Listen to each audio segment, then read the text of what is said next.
Boa noite, bem-vindos ao falatório. Ao nosso convidado de hoje chamam-lhe o Senhor Atletismo. E o caso não é para menos.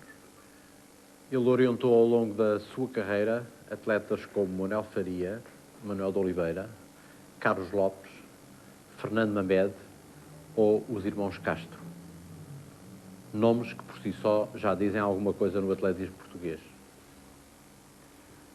E estes atletas que ele treinou venceram corridas de São Silvestre, ganharam medalhas de ouro e de prata em Jogos Olímpicos, medalhas de ouro e de prata em campeonatos mundiais e europeus e em grandes torneios internacionais.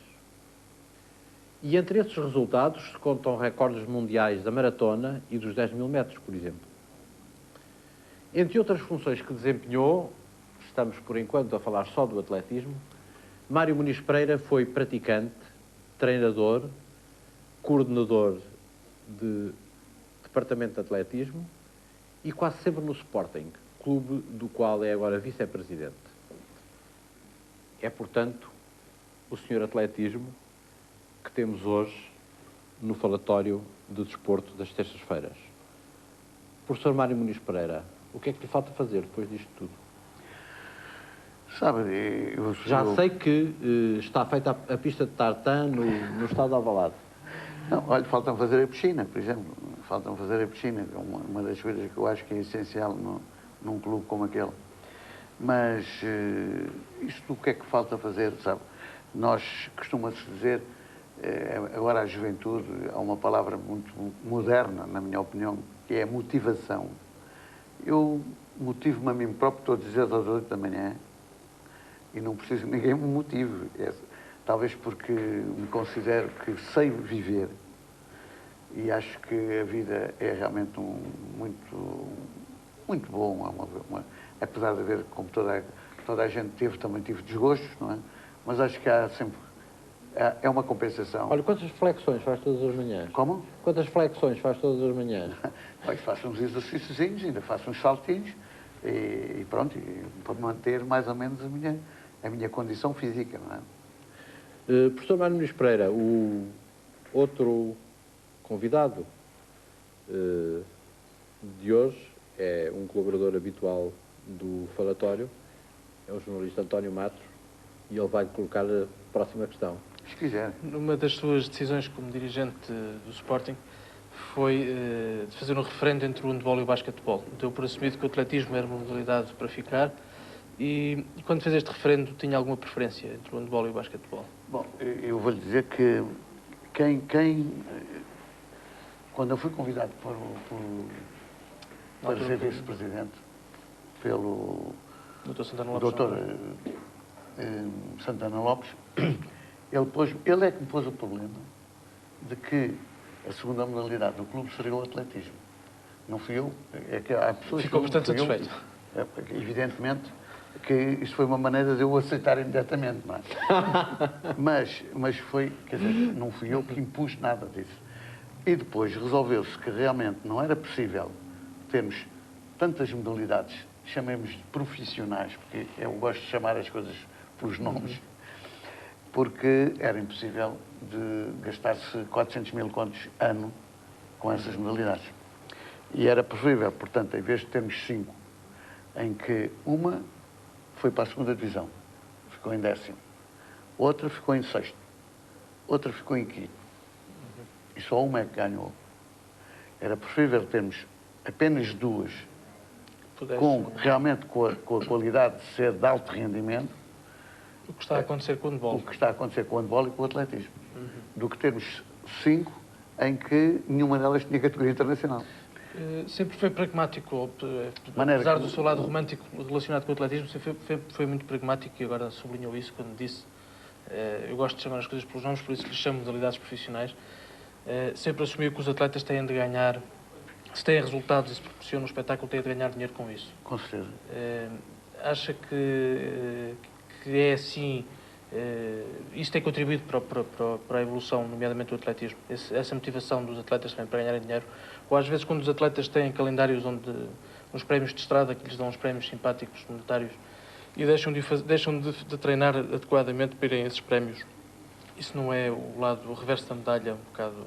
Isso é muito prejudicial para a carreira deles. Eles julgam que nós, quando, enfim, não concordamos com essas decisões, julgam que estamos a defender o clube. Não estamos a defender o atleta, porque eles querem ganhar dinheiro muito depressa e o que sucede com alguns, mas acabam daí a 2 ou 3 anos porque exageraram no número de provas feitas. E nós estamos a defender justamente ao contrário, estamos a defender a eles. E muitas vezes os empresários, que é uma das coisas piores que apareceu aí no atletismo, é que prejudicam a carreira desses mesmos atletas. Ao princípio, quando começámos a ter atletas de categoria internacional... Conte-nos lá essa história. Como é que isso surgiu? Se a pessoa está ligado a isso. Passou-lhe pela cabeça, de repente, que podia, no espaço de 20 anos, ter campeões olímpicos? Olha, eu vou-lhe dizer uma coisa. Nós até muito recentemente, e eu, mesmo os 20 anos para mim é muito recentemente, ou 30 anos, nós, no desporto em geral, em Portugal, seja atletismo, seja outro desporto, privilegiámos sempre a técnica. Achávamos que a técnica resolvia todos os problemas do alto rendimento e que para fazer grandes resultados era só preciso ter técnica. É evidente que a técnica é muito importante, mas não é apenas a técnica. Há outros fatores tão ou mais importantes que a técnica. E eu, em 1952, fui aos Jogos Olímpicos de Helsinki e quando cheguei a Lisboa perguntaram-me qual foi o atleta que mais o impressionou nos Jogos Olímpicos. E eu disse foi o Emil Zatopek, que ganhou os 5.000, os 10.000 e a maratona em 5 dias. Mas, e acrescentei isto, naquela altura, acrescentei dizendo o Zatopek ganhou estas 3 provas com uma vontade impressionante, os 5.000 não tanto porque ele não era muito rápido, mas os 10.000 e a maratona com um avanço muito grande, mas acrescentei, mas o Zatopek corre mal, ou o que eu fui dizer, peneirento, tem mania, percebe disso, então não pode. Mas o que é que o senhor dizia que o Zatopek corria mal? Bem, Justamente não tinha técnica? Nenhuma, a correr, nenhuma. O que é que chegava em primeiro? Era uma força da natureza. O que chegava em primeiro não tem técnica. Aí é que eu... E foi aí que eu mudei completamente toda a minha maneira de treino. Eu, pessoalmente, tenho filmes meus a saltar, comprimento e triplo, que tecnicamente muito bem. Só que os resultados, a fita métrica dizia-me que aquilo não vale nada. Mas tecnicamente, se não souberem que sou eu, e disserem que é o soviético ou o americano, este tipo salta muito bem, só que salta pouco. E eu, por sua vez, vi nos Jogos Olímpicos pessoas como o Zatopek ganhar 3 títulos olímpicos, correndo mal, e vi lançadores lançar à pedrada, mas 80 metros no dardo, mal. E aí comecei a desconfiar, aqui há mais problemas importantes sem ser a técnica. Então qual é o problema mais importante? O problema mais importante é o trabalho. O problema mais importante é a assiduidade, é a perseverança, é o amor à causa, é o treinar todos os dias, se for possível 2 vezes por dia, com quaisquer condições atmosféricas, como eu dizia, exagerando, inclusive é terremoto. Sabes essa história? Sim. Corre para baixo. Mas, professor, o senhor... Mas espera aí, deixe-me já agora só acabar isto. Ora, o Zatopek apareceu depois o filme dos Jogos Olímpicos, aqui no cinema. O Zatopek corria assim, todo contraído, língua de fora e tal, de olhos fechados e tal. E eu perguntei, isto é tecnicamente perfeito? E as pessoas, bem, da cintura para baixo corre bem. Está bem, mas isto não é só da cintura para baixo. E você tem como exemplo as nossas equipas de futebol. E no ciclismo? As nossas equipas de futebol vão a estes campeonatos todos e aparece na crítica no dia seguinte. Portugal foi tecnicamente superior. Quem ganhou? A Alemanha. Portugal foi tecnicamente superior. Quem ganhou? A Argentina. A Suécia, ainda esta tarde? A Suécia. Portanto, tecnicamente, nós somos bons, mas não é só técnica. E, de uma maneira geral, não, é claro que há exceções, na verdade, mas de uma maneira geral, nós privilegiamos sempre a técnica. Esquecemos de velocidade, resistência, força de impulsão, detente, e perseverança psicológica também, não é? Flexibilidade, que se a pessoa tem força, tudo isso desprezamos. E é claro, depois fomos jogar contra uns meninos de 1,90 m, que têm uma força medonha, e pomos lá um ponta de lança de 1,65 m no meio dos dois. E os tipos brincam, está claro, brincam. Mas depois aparece, tecnicamente, fomos superiores. Isso não interessa nada. O que interessa é meter a bola no buraco. Terá sido possivelmente com a experiência do Carlos Lopes que conseguiu conciliar melhor então, essas duas... Eu agora vou contar uma das minhas histórias que vocês prometeram que me deixavam contar. Deixamos, pois. Estamos ávidos por ouvi-la. Quando, em 1975, eu fui convidado para fazer um plano de preparação olímpica. O diretor-geral de esportes era o professor Melo Carvalho, que tinha sido meu aluno no Instituto Nacional de Educação Física, e talvez por isso ele aprovou o meu plano, porque eu já tinha feito planos e nunca ninguém ligou nenhuma. Eu já tinha dito várias vezes que os portugueses eram tão bons ou tão maus como os outros. Não podem fazer milagres nem malabarismos como o Luís de Matos. Ou seja, se lhe derem possibilidades de treinar como os outros, o mesmo número de horas, as mesmas estruturas, o mesmo material, a mesma alimentação. E até isso fez Luís de Matos um tão bom como os outros do mundo. Claro. Nós somos tão bons ou tão maus. Agora, o que não pode ser é, nós vamos competir como verdadeiros profissionais, que as pessoas também não tinham coragem, ainda hoje chama-se Federação Internacional de Atletismo Amador. Eu farto-me de rir. Amador até, a partir de 1952, não há nenhum medalhado olímpico que seja amador. Aqui para nós, em quase nenhuma modalidade. Poderá haver uma ou outra exceção, que há sempre exceções para confirmar a regra, não é? E então, eu nesse plano só dizia o seguinte, os nossos atletas já demonstraram que têm capacidade para fazerem grandes resultados. Só que não têm tempo para treinarem. Não têm tempo. Os outros treinam de manhã e à tarde. Nós treinamos 3 vezes por semana. Só à tarde. Portanto, ao fim de um ano, os nossos adversários têm 300 e tal treinos e nós temos 100. Não há hipótese. Não há hipótese. Mas hoje os atletas portugueses de alta competição já só treinam 3 vezes por semana? Não, isso é ao contrário. Na altura dos anos 70. Estou a falar bom. Nesse plano de preparação olímpica, em 75. Eu dizia isto mesmo. Portanto, eu acho que devemos ir aos Jogos Olímpicos, mas primeiro temos capacidade aos nossos atletas para poderem se preparar com tal e qual se preparam os seus futuros adversários. Se não perdemos. Agora, se trabalharmos como eles, e essa havia sido já a sua filosofia enquanto treinador de atletismo? Havia sido a minha filosofia. Nos anos 50? Depois de ter visto estes Jogos Olímpicos de 52 e de 60, onde os atletas, eu assistia aos treinos e via como é que eles treinavam. Por exemplo, o senhor enquanto responsável técnico pela preparação de atletas como o Manuel Faria ou o Manuel de Oliveira, que eram atletas de craveira internacional, já adotava esses princípios?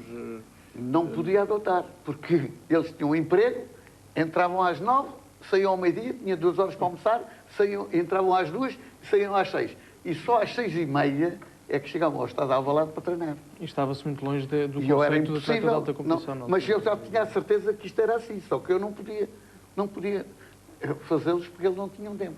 E então, nesse meu plano, punha assim, eu só quero que me deem os atletas que eu selecionarem 2 vezes por dia. Dispensam-nos de parte da manhã dos seus empregos. Eles trabalham só à tarde. Portanto, podem treinar comigo de manhã, vão trabalhar até às 6 e depois treinam outra vez à tarde. Só pedi isto. E não pedi mais nada. Ora, o que é que sucede? Quando os atletas estrangeiros iam para o Algarve no inverno fazer estágios, para poder treinar como deve ser, porque na Suécia, como sabe, as temperaturas são negativas e não se pode treinar com a neve, menos 10 e coisas assim. Eles, suecos, ingleses, alemães, vêm para o Algarve no inverno. Nós aqui não sabemos, porque só falamos de futebol. Mas estão no Algarve, durante o inverno, alguns dos melhores atletas do mundo. O que é que não há espaço para se falar nisso? Bem, portanto, eu não inventei nada. Eu sabia que aquelas grandes figuras estavam a treinar no Algarve. E pus no meu plano fazer 3 estágios no Algarve durante o inverno. Sabe o que é que os jornais disseram? É coisa engraçada. Quando aparecia, então, já estão os ingleses no Algarve a treinarem, há mais os alemães, assim é que é, com a devida antecedência é que se deve fazer. No dia em que aparecia eu a dizer, nós vamos para o Algarve no mês de janeiro, 15 dias. Depois vamos no mês de fevereiro, mais outra semana. Tá? Apareceu um jornal, Muniz Pereira está no Algarve a gastar o dinheiro do povo. Bom, professor Muniz Pereira. Eu aí afinei. Como é, isso é uma história triste, alegre, porque, enfim, tem um certo há muito humor nisso, mas triste por outro lado. E é um bom pretexto para nos transportar à segunda parte do programa, uma vez que agora vamos ter que fazer o primeiro intervalo. Sr. espectador, já sabe que pode participar neste programa pelos telefones 795-0593 ou 795-0594, com perguntas, opiniões, enfim, conforme entender, estabelecer o seu diálogo com o nosso convidado de hoje. Então, até já.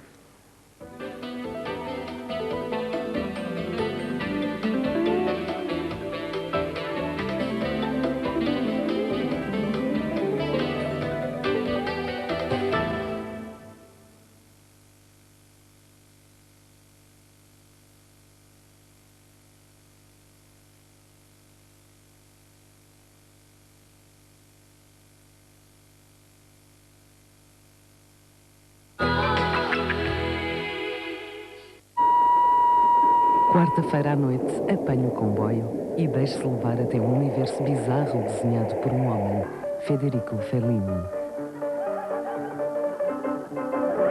Marcella Mastroianni num filme polémico, A Cidade das Mulheres. Quarta-feira, às 22h45.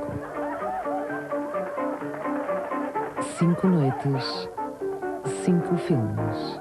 Na RTP2, o bom cinema sempre à mão.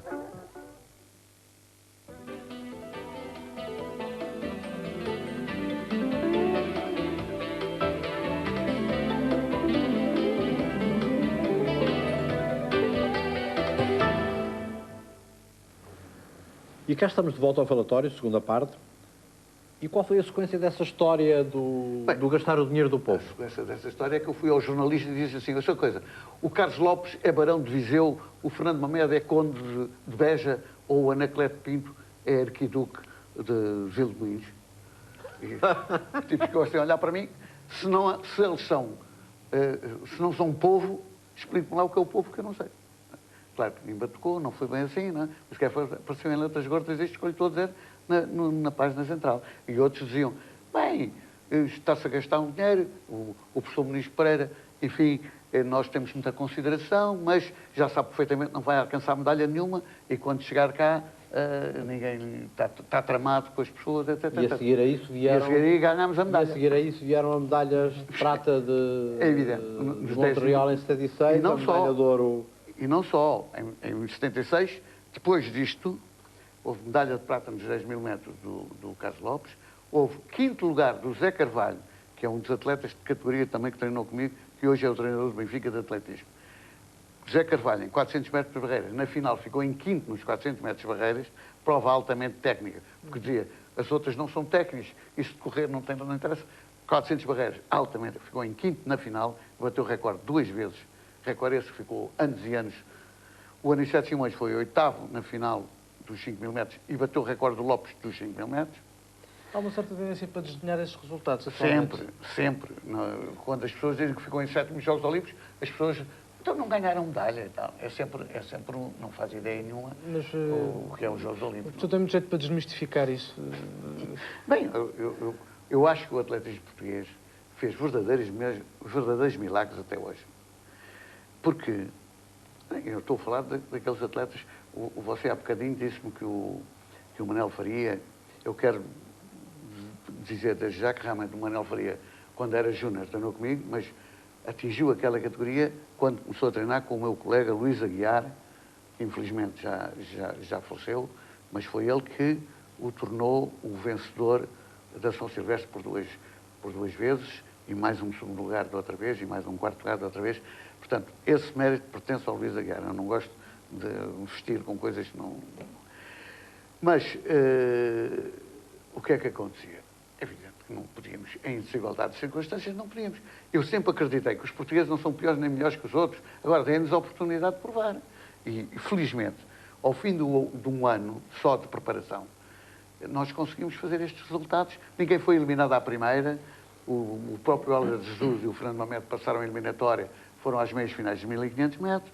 Portanto, o Manuel Faria e o o Manuel de Oliveira, que já teve, de qualquer modo, já é outra geração, com essa metodologia de treino, essa filosofia de treino, teriam sido também super estrelas a nível mundial? Mas com certeza absoluta, não tenho dúvidas nenhuma sobre isso. Não tenho. O Manuel de Oliveira é um caso de força da natureza, um espetáculo como atleta, formidável. Sim, professor, aliás, já em 1950, calculo, em 1950, o Álvaro Dias, saltador em comprimento, que treinava na Figueira da Foz, num campo de basquete, que nem sequer tem balanço, para a corrida de salto, e que depois veio para Lisboa jogar futebol para o Carcavelos, percebe? Que tinha sido meu colega da equipa e começou a treinar comigo nessa altura. Já, naturalmente, tinha uma técnica, sem ninguém lhe ensinar, naturalmente tinha uma excelente técnica de salto em comprimento. A única coisa que não tinha era a corrida bem medida. E eu passei o ano só a preparar a corrida de balanço. E ele passou de 6,89 m para 7,34 m. Não é brincadeira. E no Campeonato da Europa, o nosso Álvaro Dias, em 1950, em Bruxelas, as eliminatórias eram de manhã, era preciso passar 7,20 m para ir à final. E era 3 saltos para fazer 7,20 m. Todos estiveram toda a manhã a fazer os 3 saltos para passar os 7,20 m. E o Álvaro Dias entrou, fez um salto de 7,32 m e foi-se embora. E as pessoas, mas quem são estes? Quem são estes gajos? Ninguém sabia que era o Álvaro Dias ou eu. Né? Entramos para ali dentro, ele fez um salto, só que tivemos o azar de ele ter uma ruptura muscular. Ele ia mal curado de uma ruptura. E teve uma ruptura nesse salto. No dia seguinte, depois de ter estado toda a noite em tratamento, a cochear, fez 7 metros e ficou em 4º lugar. E o vencedor, em 6 saltos, fez 7,32 m, que era aquilo que ele tinha feito na véspera só com o salto. Portanto, o Álvaro Dias tinha sido campeão da Europa, se não tem tido, isto já em 1950. Portanto, eu tinha a certeza da qualidade dos atletas portugueses, que ainda hoje temos, como eu chamei agora há pouco tempo, uma mina que é desprezada e deitamos para a janela fora, carregadas de talentos todos os anos, porque não os podemos aproveitar. Não há pistas para eles trabalharem, ainda há capitais de distritos sem sobre pistas. as pistas, vou-lhe só dizer o seguinte. A Espanha tem 200 pistas sintéticas. 200. A França tem 450. E a Itália tem 650 pistas sintéticas. Nós temos 17, das quais só 10 é que estão apatrociadas. Como é que nós, mesmo assim, conseguimos às vezes ganhar aos atletas espanhóis, franceses? Mas há quem critique o senhor, por exemplo, agora quando foi da pista de tartan do estádio José de Alvalade, quem critica o senhor de ser megalómano, deitar fora dinheiros do clube para construir uma pista que a maior parte do tempo é só para os espectadores do futebol verem, etc. Então, fica já convidado para ir ver o Sporting Lários no dia 17 de maio. Lários é a equipa campeã da Europa há 6 anos e vai ver um encontro de atletismo entre o Sporting e o Lários. E essa pista, que não serve para nada, serviu já para o nigeriano que está no Sporting, chamado Francis Obikalu, que anteontem fez 20 segundos e 58 centésimos nos 200 na Alemanha, em França, digo, onde fez o segundo melhor resultado do mundo deste ano em 200 metros. Para já. Não é? E ainda não começou a época de pista, tem sido a pista coberta só. Portanto, neste momento, nós temos já 2 atletas no Sporting que estão em 2º lugar no ranking mundial. São estrangeiros, mas são atletas do Sporting e treinam na tal pista. Portanto, a tal pista como infraestrutura indispensável para o relançamento do atletismo no Sporting. Desculpa, eu de vez em quando faço essas comparações. Se nós tivéssemos só 20 campos de futebol relevados, o que é que acontecia? 20, dos quais só 10 é que tinham balizas. Não é o problema. No fundo é o problema. Nós temos 17 pistas. Só 10 é que estão apetrociadas para se poder lá fazer competições. Em 22 distritos, contando com as ilhas, nós temos só 17, mas só 10 é que... Quer dizer, nem há uma pista por distrito. Pavilhões em Barda. Portanto, esse é o segundo ovo de Colombo. O primeiro ovo de Colombo era dar tempo e condições para as pessoas treinarem. O segundo ovo de Colombo é dar-lhes, agora para as disciplinas técnicas, espaço. Nas disciplinas técnicas, no inverno, nós só temos um pavilhão, uma pista coberta que é em Braga. Só temos uma durante 2 meses. Depois a pista é retirada. De maneira como é que se pode treinar durante o inverno E há técnicos, quer dizer, vamos admitir que por varinha, uma varinha mágica põe 50 pistas de repente em Portugal. Há técnicos muito bons. Não há muitos técnicos, mas há técnicos muito bons que conseguem... Mas que teriam de se desdobrar. Quer dizer, no fundo, talvez o que houvesse interesse era, e aliás isso é uma tese antiga do Sr. Professor, era criar um centro de alto rendimento onde se concentrassem os melhores valores e os melhores técnicos. Aproveitar todos os elementos que aparecem todos os anos e, como eu digo, desprezamos porque não percebemos a carreira. Por falta de vontade política, por falta de empenhamento dos clubes, porquê é que não se faz? Olha, por falta de tudo, falta de estruturas, falta de material, falta de técnicos, falta de tudo. Relativamente às outras modalidades,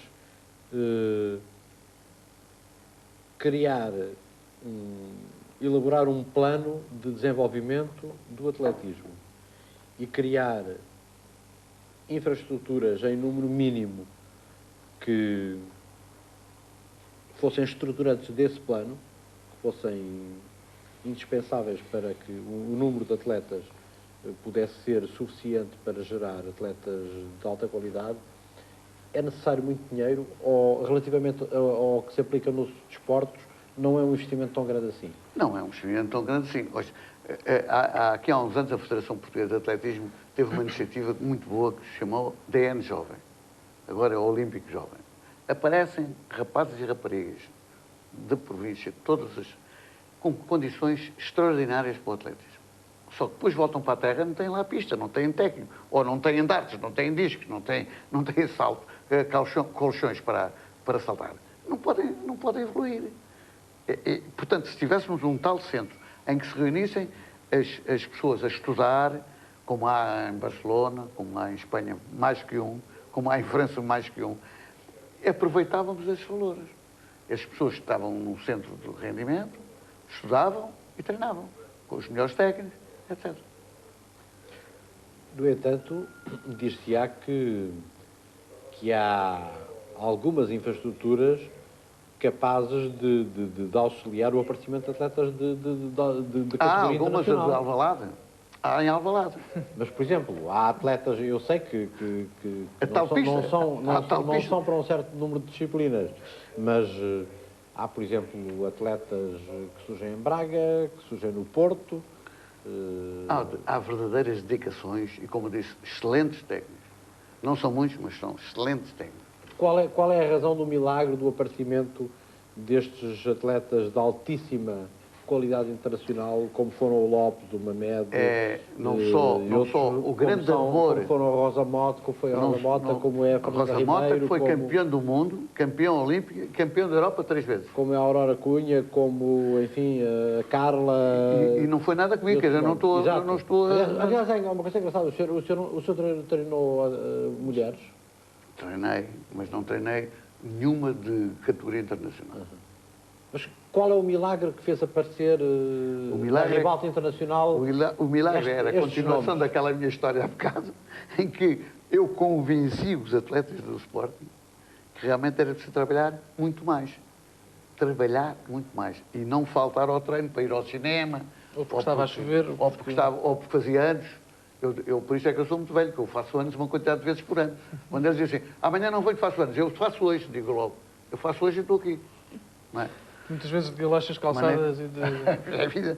Maneco, esses começaram a trabalhar muito mais e nós, porque é que ganhávamos os campeonatos? Não era porque eu sabia mais que os outros. Não, eu é que trabalhava mais. Eu estava lá todos os dias, de manhã e à tarde, à chuva, lá estava. Portanto, eu trabalhava mais.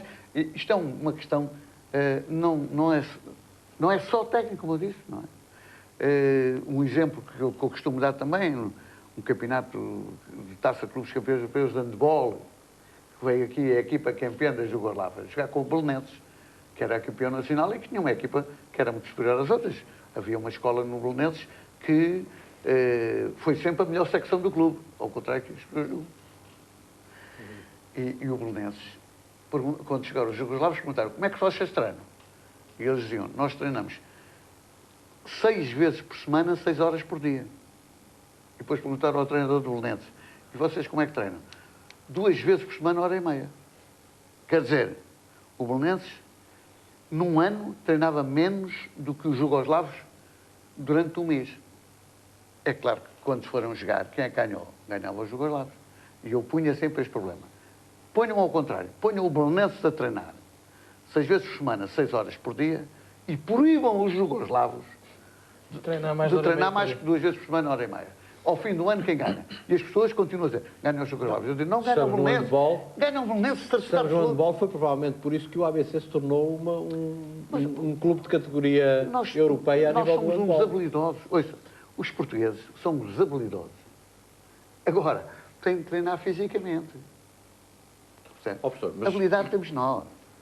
Mas deixe-me colocar-lhe a seguinte questão. O público, quando olha para os nossos grandes nomes do atletismo, quando vê a Fernanda Ribeiro ganhar uma medalha de ouro, quando vê outros atletas ter comportamento distinto a nível, por exemplo, dos últimos Jogos Olímpicos, quando viu a Rosa Mota, o Carlos Lopes, enfim, e outros nomes, tem a sensação de que o nosso atletismo é rico. O nosso atletismo é de facto rico ou ainda não passou, em termos globais, de um certo subdesenvolvimento? Quer dizer, há ou não uma ficção em torno do valor do nosso atletismo por via dos 2 ou 3 grandes atletas que destacam de 5 em 5 anos? Pois, 2 ou 3 é mentira. São 10 ou 12 bem medidos ou mais. Mas é evidente, se eu lhe digo que só temos 10 pistas apetrechadas em todo o território nacional, é evidente que não é um atletismo como eu gostaria que fosse. Isso é evidente. Daí a tal crise do meio-fundo de que se fala, que eu, aliás, não sei identificar muito bem o que essa crise do meio-fundo já me... Das distâncias dos 1500 dá-me vontade de rir, até... ainda fiz agora um artigo para uma revista por causa disso. Quer dizer, como é que nós... O que é que se chama crise do meio-fundo? Porque não temos um Lopes, nem uma Mede, nem um Leitão. Pois não temos. Mas quem tem na Europa atletas da categoria do Lopes, não, tirando Portugal, não há nenhum. Porque esses são homens absolutamente excepcionais. Não há nenhum. Nós... Aliás, o recorde europeu do Mamed ainda vigora, não é? Há 12 anos. Há 12 anos. Ora, nós temos... somos campeões da Europa de cross. A França ficou a 20 pontos de Portugal, com 2 africanos naturalizados. A Espanha ficou em 6º, a 59 pontos de Portugal. E eles continuam a dizer que os espanhóis são os melhores e que nós estamos em crise. O Maratona ganhou a taça dos campeões europeus de cross. Ganhou a taça dos campeões europeus de estrada. E nós estamos em crise. Mas justamente... Então os outros, se nós estamos em crise... Mas justamente o corta-mato e a estrada não pressupõem a utilização das tais 17 pistas, não é? Porque claro. Pode ser treinado... Isso é vantagem. Por isso é que nós somos muito melhores. Quando as pessoas... Nós só somos bons no meio fundo e fundo e não somos nas outras especialidades. Não somos, não é por falta de técnica, não somos é por falta de meios, falta de estruturas, não temos as pistas aquecidas, como tem de ser nestes invernos, senão proporciona-se rupturas e outras lesões musculares. Não é? Nós fazemos verdadeiros milagres. Nós com essas infraestruturas mínimas e com a qualidade dos nossos técnicos, de muitos dos nossos técnicos, poderíamos ser dentro de pouco tempo uma potência importante a nível do atletismo europeu. Com certeza. Com certeza. Não tem dúvidas nenhumas acerca disso? Não tenho dúvidas nenhumas sobre isso. Não tenho dúvidas nenhumas sobre isso. Aliás, o senhor agora vai ver durante esta época, quando for as taças europeias, vai ver as nossas equipas. Vai ver. Concorre. Já no cross ganhamos. E na pista não ganhamos, mas porque não podemos ganhar. Aliás, a Federação Portuguesa tem 11 mil atletas filiados, 11 mil, e a Espanha tem 40 mil, e a França vai aos 100 mil. Portanto, aí já há uma diferença muito grande. Além dessa concorrência toda, ainda há esta falta de estruturas. Milagres não se podem fazer. E já se fizeram alguns. Bastantes, não é? Bastantes. E as pessoas que há 20 anos nunca sonhavam que viéssemos a ter um campeão olímpico, nem medalhas de ouro, nada disso, agora são muito exigentes. Esses mesmos críticos, que naquela altura ficaram todos muito admirados. Como é que nós conseguimos ganhar medalhas? Agora, quando uma pessoa fica em 7º lugar nos Jogos Olímpicos, já diz, 7º. Como se 7º lugar ou 6º nos Jogos Olímpicos não fosse um lugar excelente. Porque é excelente. Mas as pessoas já são agora muito exigentes com o atletismo. As outras coisas não são muito. Mas com o atletismo são muito exigentes. Habituámos-nos mal, habituaram-nos mal. Mas talvez haja um lado positivo nisso. Talvez isso ajude para levar a mudar algumas coisas a nível dos meios necessários para o desenvolvimento da modalidade em Portugal. Eu quero que sim, mas a nível superior, porque a nível cá de baixo não é preciso mais, o amor supera tudo. Bom, e com esta manifestação de amor, nós vamos abordar o intervalo seguinte. Não se esqueça que pode participar do programa através dos números de telefone 795-0593 ou 94 e, dentro em breve, cá estaremos para a terceira e última parte deste falatório. Até já.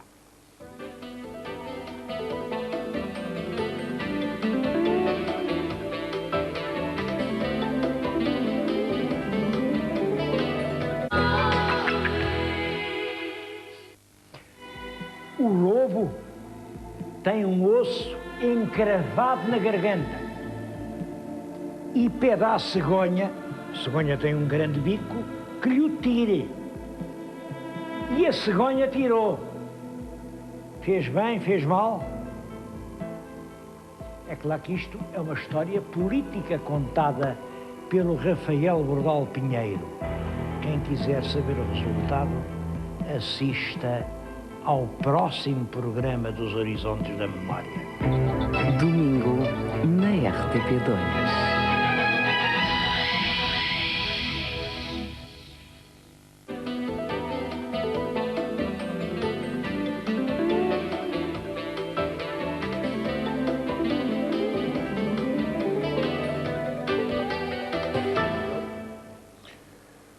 Boa noite, e temos já um espectador em linha, e não é um espectador qualquer, é o João Paulo Bessa, selecionador nacional de rugby e comentador desportivo também, enfim, um homem do desporto. João Paulo Bessa, bem-vindo ao falatório. Muito obrigado, boa noite.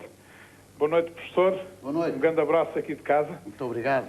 Olha, eu fundamentalmente o que lhe queria era agradecer a sua teimosia, que o levou a dar um pontapé na má sorte do desporto português. Isto já lá vai...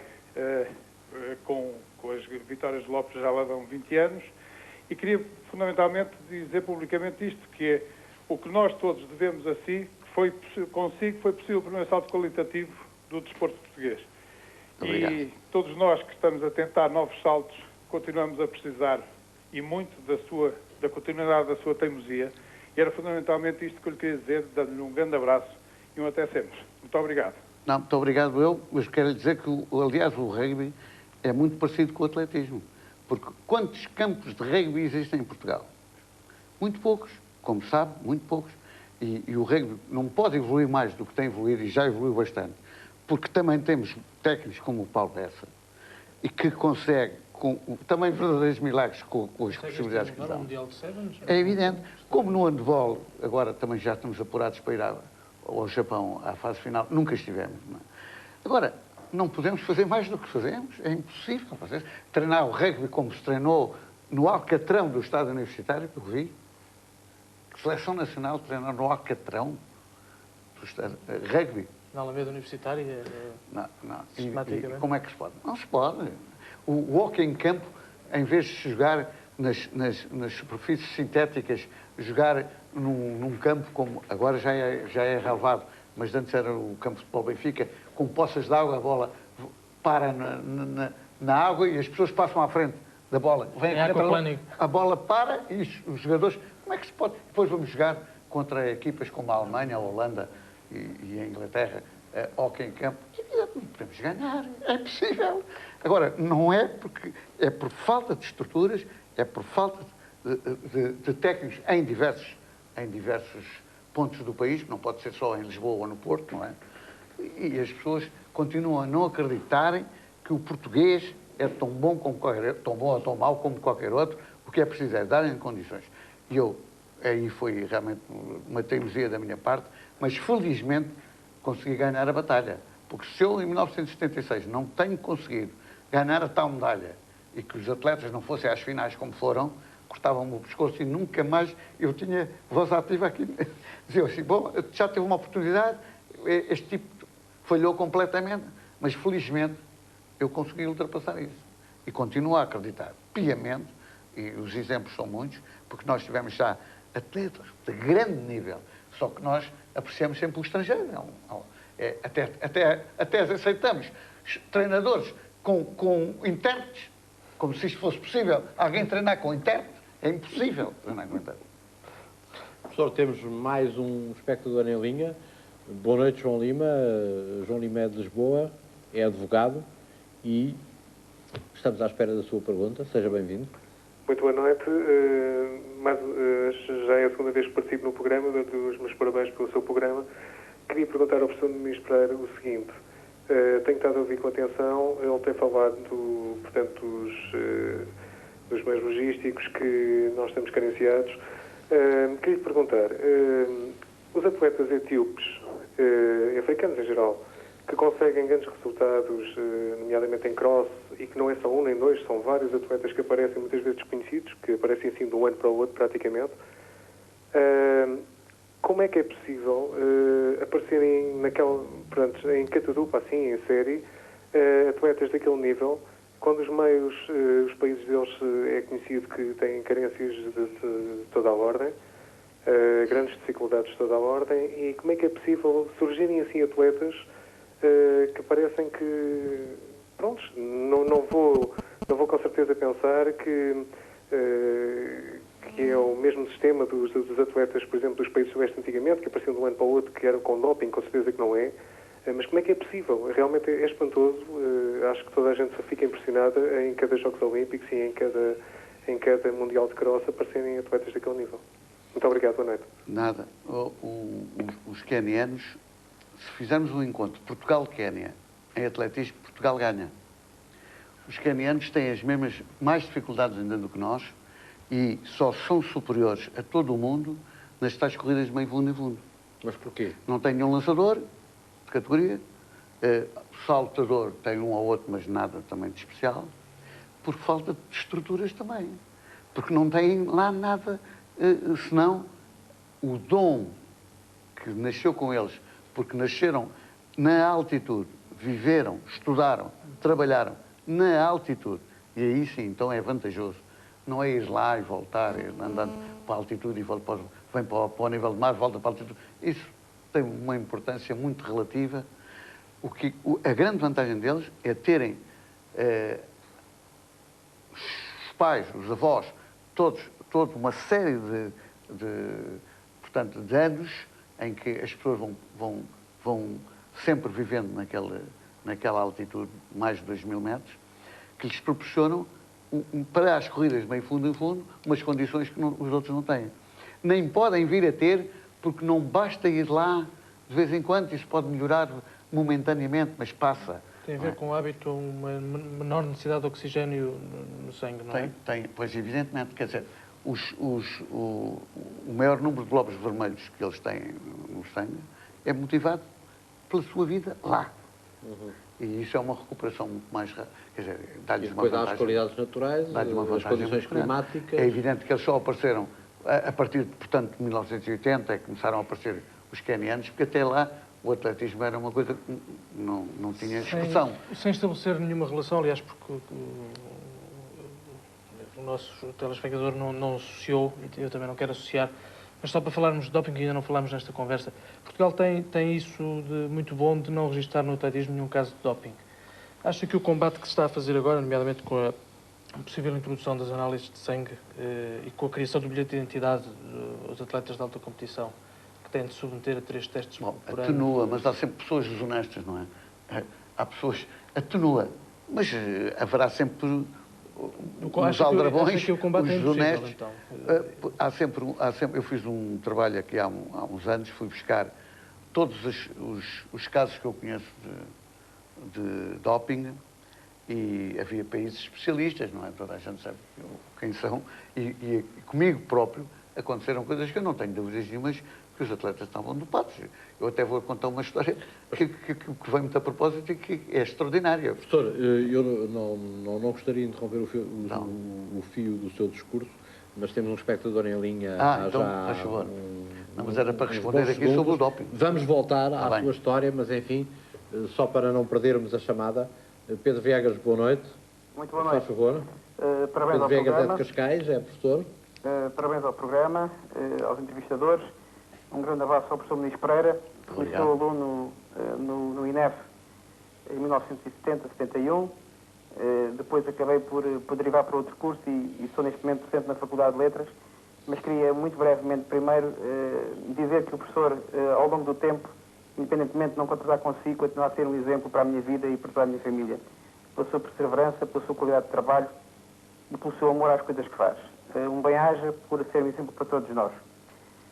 Duas perguntas muito breves. A primeira é, de facto, o professor já respondeu em parte.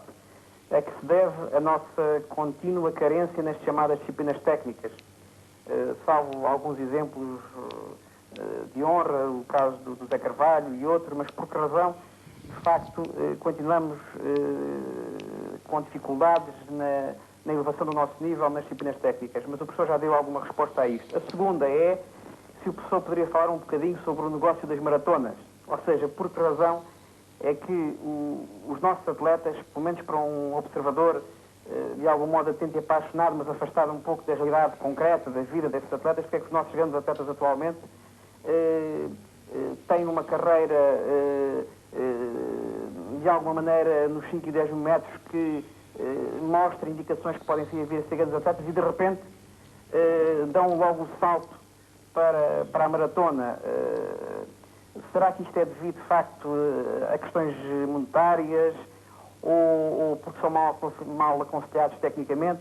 Gostaria que o professor falasse um bocadinho sobre a questão das maratonas. Uma boa noite para todos e, mais uma vez, um bem-aja para si, professor. Muito obrigado. Obrigado. Eu vou tentar responder o mais depressa possível sobre as Porque questões... ainda temos a questão do doping das provas técnicas. É evidente que, já disse, não tínhamos estruturas para treinar no inverno. No entanto, bastou haver esta pista em Braga, que só há 10 anos, para se fazerem lá uns campeonatos. Bastou haver uns pavilhões em Almeirim, principalmente, onde também se fazem provas de pista. E até eu consegui fazer uma vez na feira, onde é a Feira das Indústrias, aqui há uns anos, para se poder treinar no inverno, para haver homens que passaram, por exemplo, dos 7,62 metros em comprimento que o Pedro de Almeida fez em 1960, nos anos 60, 62, e hoje o Carlos Calado fez 8,25 metros o ano passado. Era completamente impensável que alguém julgasse capaz de um português saltar 8,25 metros em comprimento aqui há 10 anos atrás. Seria, aliás, uma marca de pódio em Atlanta, não é? Que é o 21º do mundo este ano. Portanto, nós temos as mesmas qualidades, não temos sítios, não temos locais para treinar. Sobre as maratonas, é evidente que a maratona passou a ser um grande negócio. A maratona é um grande negócio. Os organizadores ganham muito dinheiro com as maratonas, dão uns prémios de presença e uns prémios de vitórias e de melhores classificações muito grandes, e os atletas ambicionam serem maratonistas. Mas nem todos podem ser maratonistas. E as pessoas convencem-se que todos podem ser maratonistas. Então, muitas vezes, deixam de ser bons corredores de 5 mil e 10 mil para irem para a maratona, onde são vulgaríssimos. Há duas espécies de corredores de maratona, na minha opinião. Mas, por exemplo, porque é que o Carlos Lopes foi capaz de passar dos 5 mil, 10 mil para a maratona? O Carlos Lopes só passou para a maratona... Um exemplo prático para a O Carlos Lopes só passou para a maratona depois dos 34 anos. E isso, ao contrário que as pessoas julgavam, foi uma pena não ter mais... Não, foi isso que fez com que ele fosse um grande maratonista. Porque a maratona não é para crianças. Percebe? Quando as pessoas... Há exceções. Por exemplo, o melhor tempo do mundo da maratona foi feito por um africano que fez 2 horas, 6 minutos e qualquer coisa. Menos que o Lopes fez. Só que fez uma vez e nunca mais fez. Porque, das duas uma, ou estava drogado, vamos a essa hipótese, ou o esforço feito não estava preparado para aquilo e nunca mais fez nada que se parecesse. Aquilo, há dois corredores, duas espécies de corredores maratonistas. São aqueles que fizeram um longo percurso. Começaram pelos 1.500, 3.000, 5.000, 10.000 e quando tiveram, depois de uns anos de preparação, com os quilómetros suficientes, passam para a maratona e os outros, que sem terem essa quilometragem suficiente, começam pela maratona para ganhar dinheiro. E esses duram 2 ou 3 anos, nunca mais aparecem. E o Lopes conseguiu ser o melhor tempo do mundo da maratona com 38 anos. 38 anos. E campeão olímpico com 37. E, portanto, a média dos grandes maratonistas é para cima dos 30 anos. E todos querem ser maratonistas, nem todos podem ser. Nem todos podem E a ser. Rosa Mota, por exemplo, A Rosa que é uma Mota, maratonista típica. Mota começou mais cedo que o Lopes, mas também, quando fez a maratona, já tinha 26 anos, não era uma criança. Não é? E continuou, porque teve o percurso que devia ter seguido e também foi muito bem preparada por José Pedrosa, e quando chegou àquela idade de começar a fazer a maratona, foi uma experiência que fez em Atenas, ganhou o Campeonato da Europa, depois disso foi campeão do mundo, foi campeão olímpico, mas foi todo um percurso que não começou. O que é que foi fazer? Bem, é aquele caso de uma pessoa que chegou ao pé de mim e disse: eu venho aqui para fazer a maratona. Eu disse: não faz nada, comigo não faz maratona.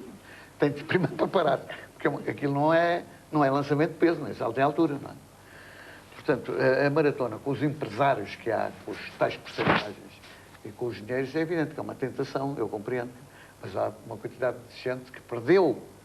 Olha, eu estou farto de dizer, tive atletas meus também, que podiam ter sido campeões da Europa, podiam ter sido campeões de cross, podiam ter sido campeões da Europa de 10 mil, e não foram porque saltaram foram para a maratona antes desses títulos de campeões. Professor, vamos regressar à questão que o doping, que o António pois, do doping Matos tem dois exemplos tinha colocado sobre o doping.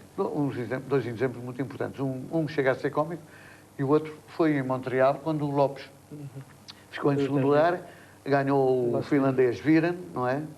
E 15 dias o finlandês Viren ganhou, como viram, à vontade, nos últimos 400 metros, fez